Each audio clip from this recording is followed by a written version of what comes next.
Hey, Welcome to the Chicken Foot Podcast. I'm Arthur Spooner. I'm Judah Buddha. This is Judah Buddha. And hey, Judah, so we've been having difficulties trying to run up the numbers, get more viewers. So I found a loophole. All right, So now we just doubled our viewers. Wait, why don't I get doubled? Where's my clone? I don't know. You already cost us a lot of money with the whitey tighties. What? How did I cost you whitey tidy money? Because you hated them. So now we're in the drawn out lawsuit. Thank you. But if you are just tuning in, quick, follow us.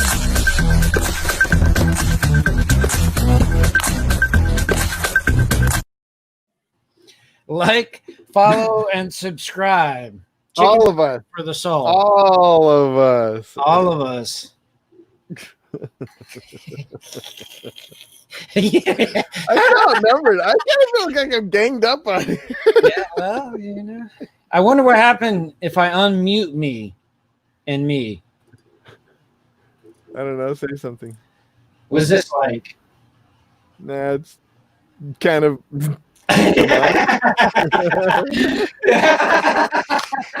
It's like a ghost. I'm gonna mute me again. All right. Well, it looks like it works. So now we got 2 viewers, and then that's not counting me and me. Who do we get? And me. Okay. All right. Well, let's just get in. Do it live. I'll write it, and we'll do it live. The only person that gave us a happy haha was you. I told you I'm trying to run out the numbers. All right. So mercy. Last week we started the topic of the evolution of humor. Okay. And so we're going to continue that topic. So this article comes from physics.org, and it's the origin of laughter. And this is from Dr. Nancy from the University of Montreal. Did you say it? Can you try to say it a little more boring? Oh, that's why I got an echo. Why? I got 2 streams up. In my mind, I'm hearing an echo. I'm like, I'm confusing myself. That's what you sounded like. You sounded like an old man. You're like, that was I found it in. Yeah, because I was like, it's throwing me off. All right. Well, that's all fixed now. Do it live. I'll write it, and we'll do it live. And thing sucks. Yeah, definitely was sucking. All right. Now, so continuing the topic of the evolution of humor, I think this article is very helpful because it kind of touches on the last 2 articles that we had before. And so it kind of refreshes that from last week and then builds off of that.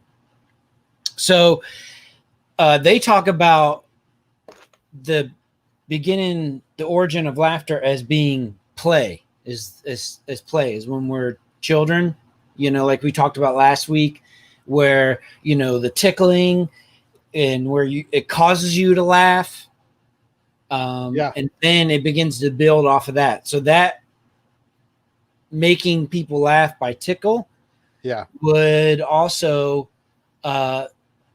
make bonds, and then that's where you and I were talking about it's kind of like a survival thing to relieve some of the humor. And they talk about survival as in establishing relationships. And I wonder if it's a both and situation with that. Yeah, I think it's hard to distinguish the two. And I wonder, what were you saying about making bonds? Now that's different. Well, if you make Creating bonds, because laughing, you're not laughing to yourself. So when you're playing with somebody, it's another person with you. And so when they tickle you, they're making you laugh. yes, You know, and so that's establishing a social bond, a social connection with another person. So that's what they consider the origin of humor, is starting with play.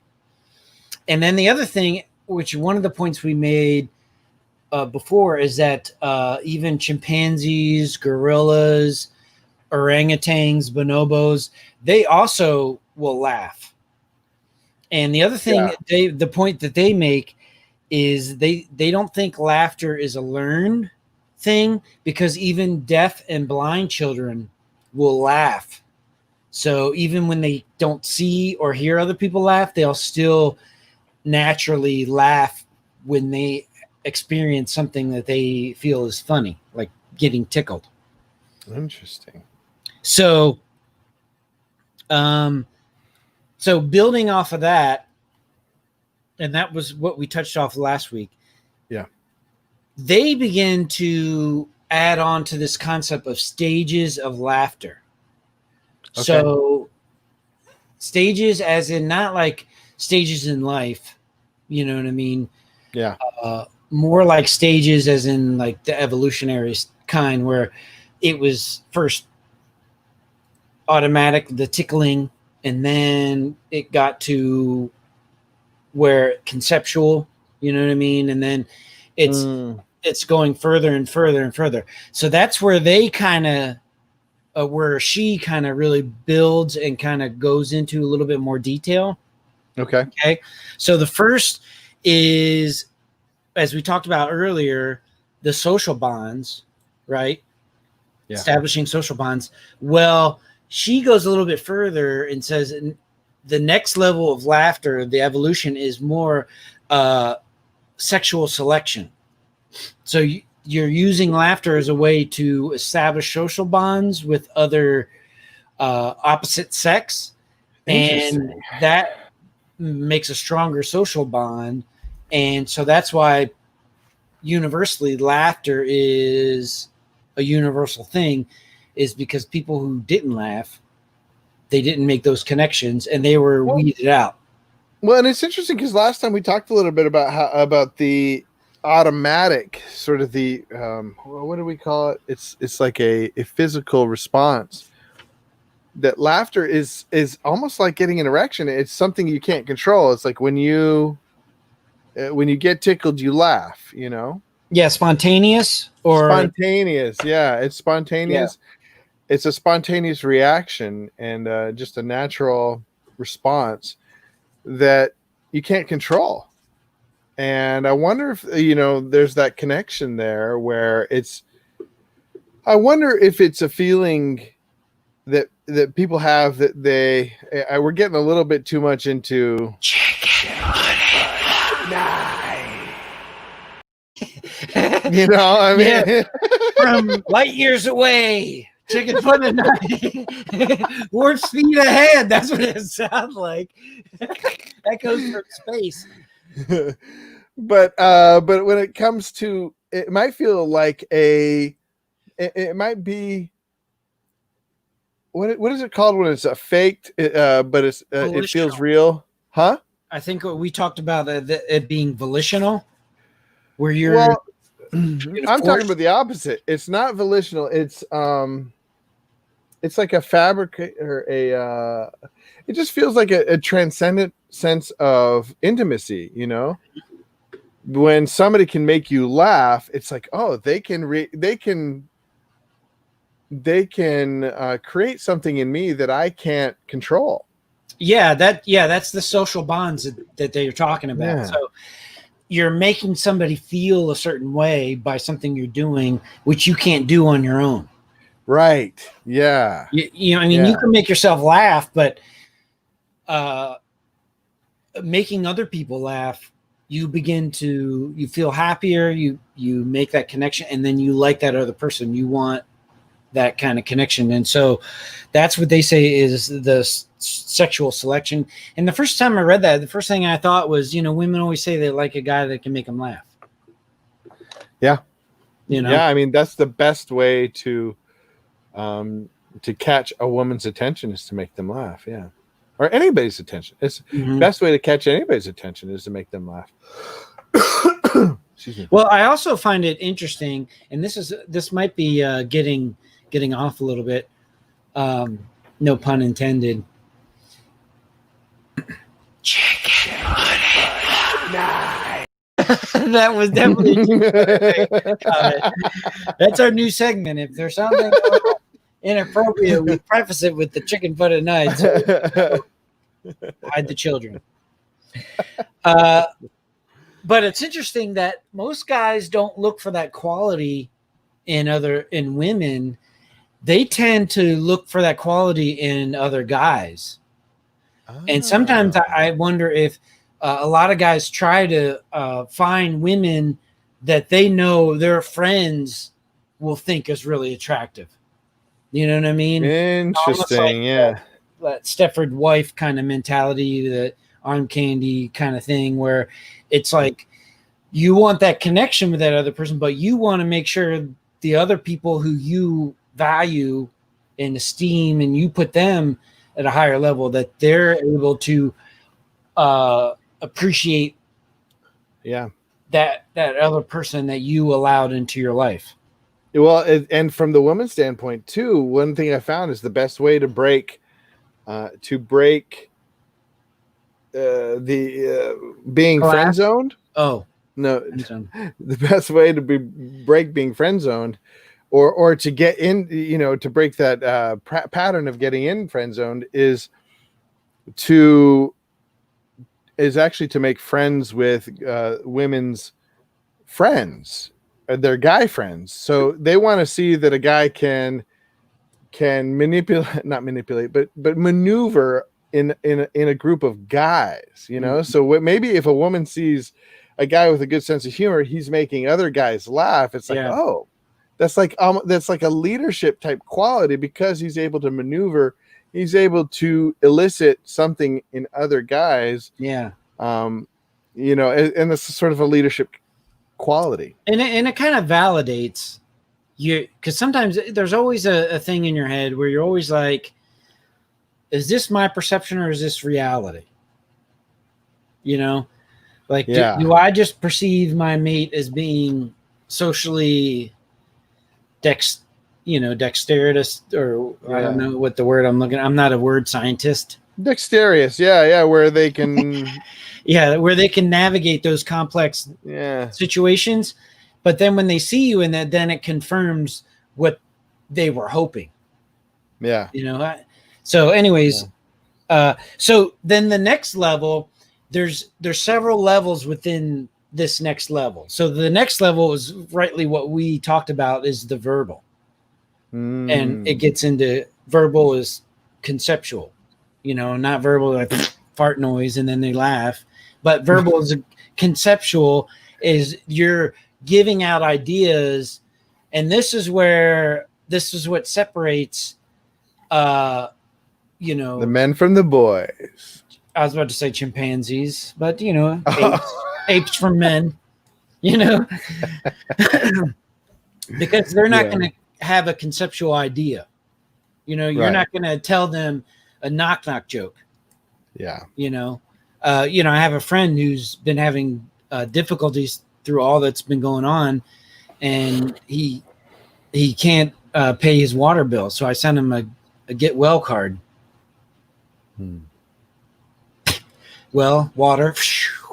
That was a conceptual one that you could only get if you had. That's a good awful one. That was awesome.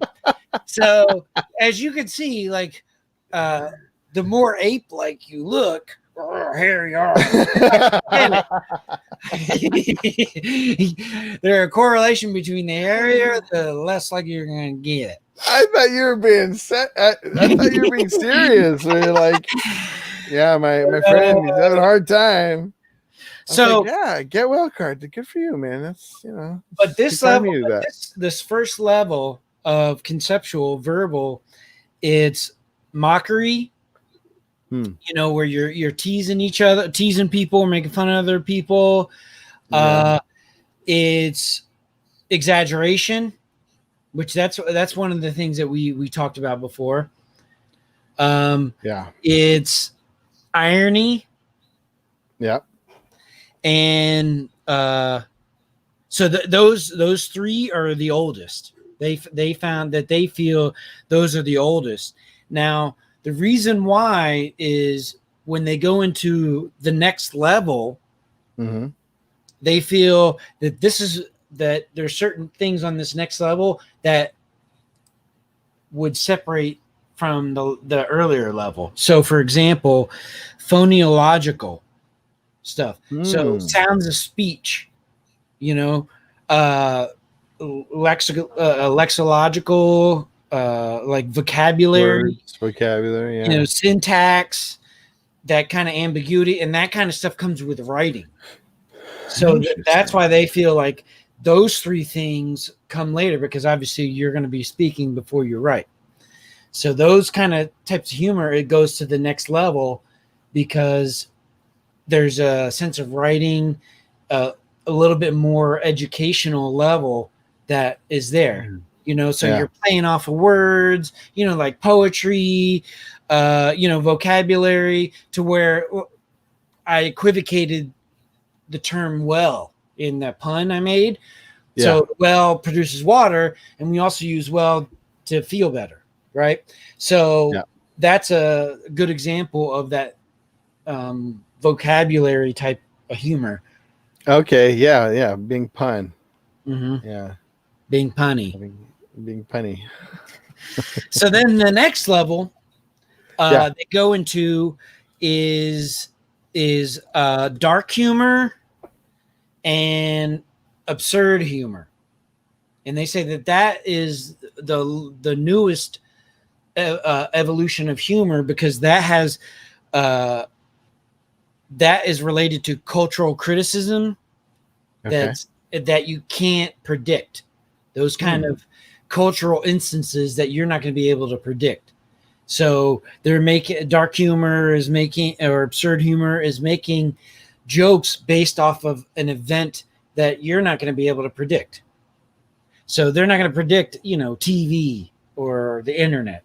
So having those kind of like dark humor things is going to be more related to cultural satire, those kind of things. You see what I'm saying? Yeah. And as you can see, as humans begin to change in their behavior and what they have access to and what they do, then the levels of humor begin to kind of open up. So then I started thinking, what would be, memes. But memes are kind of always been there, like kind of this one statement with you can kind of put a picture together, because political comedies kind of always had that. So I've been wondering, but you can't predict the future. What's the future going to hold? Well, yeah, we talked about how memes are like today's political comics of sorts, right? Like the first meme was that like one frame political comic from the early 1700s, where Ben Franklin wrote the "Live Free or Die," and it's the snake that's cut up into 13 pieces, and each piece ended a colony. So that would be the first meme. It went around, even really in real life, the real definition of meme and the definition that we'd give today is a picture that everybody's sort of sharing, something like that. So that's interesting. The dark humor aspect of it So are they saying that dark humor brings you into a deeper, like more richer form? Yeah, Of let me bring it up.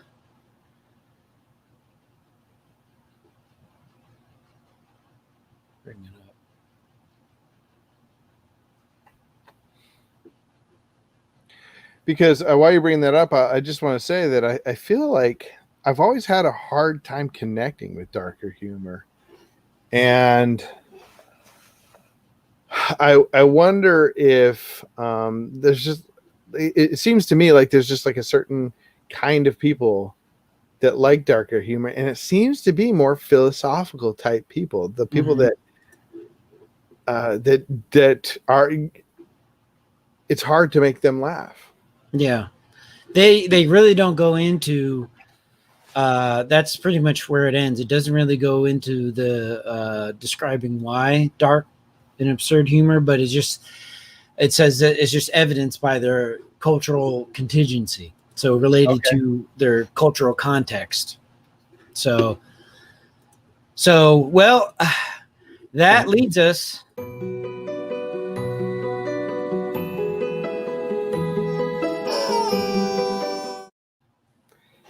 Story time. All right. Do you have a story? I do. Yeah, I've been mining my family. I'll call on you. What's that? Oh. Raise your hand and then I'll call on you. Judah, you got a story? Yeah. So I've been mining my family for some jokes, and I forgot about some of these family jokes. So one of them was that we were sitting at the table. Another one, like I told before about my family sitting at the table. So we're sitting at the table, and we often like discuss things at the table, and so we're talking about, I forget what we're talking about, but we typically would talk about, concepts, theology, philosophy, so different things like that. And my sister, her face lit up, and she's like, "Oh, that reminds me of," and like she kind of goes white, and because like everybody looked at her like, "Okay, you have something to say?" Everybody looks, and she's like, "That reminds me of,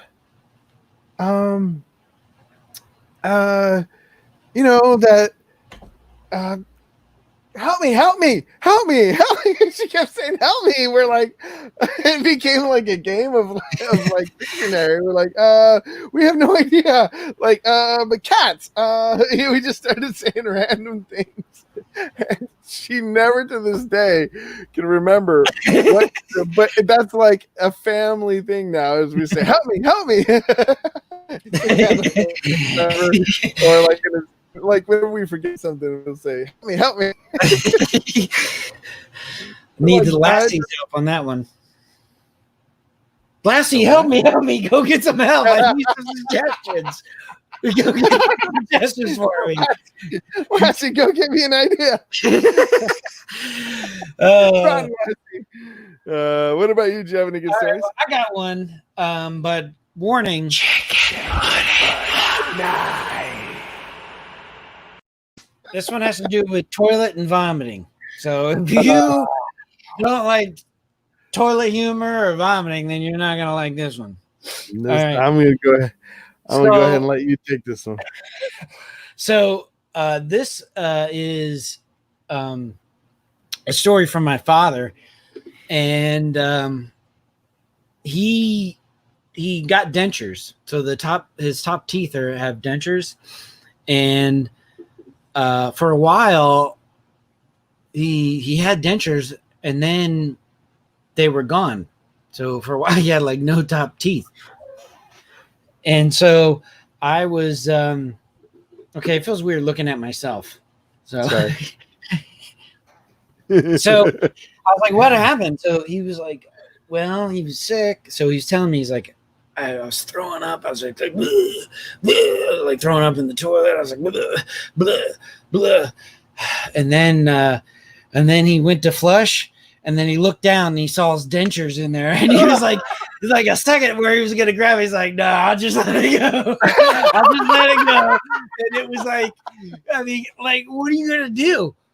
You know what I mean? Like, it's like hundreds of dollars. So you're flushing hundreds of dollars on the toilet, but the other part of me is thinking, no matter how much you wash it, you know that it's going to be like toilet in your mouth. So he's like, I'll just flush it. I don't care. You're literally flushing hundreds of dollars down the toilet.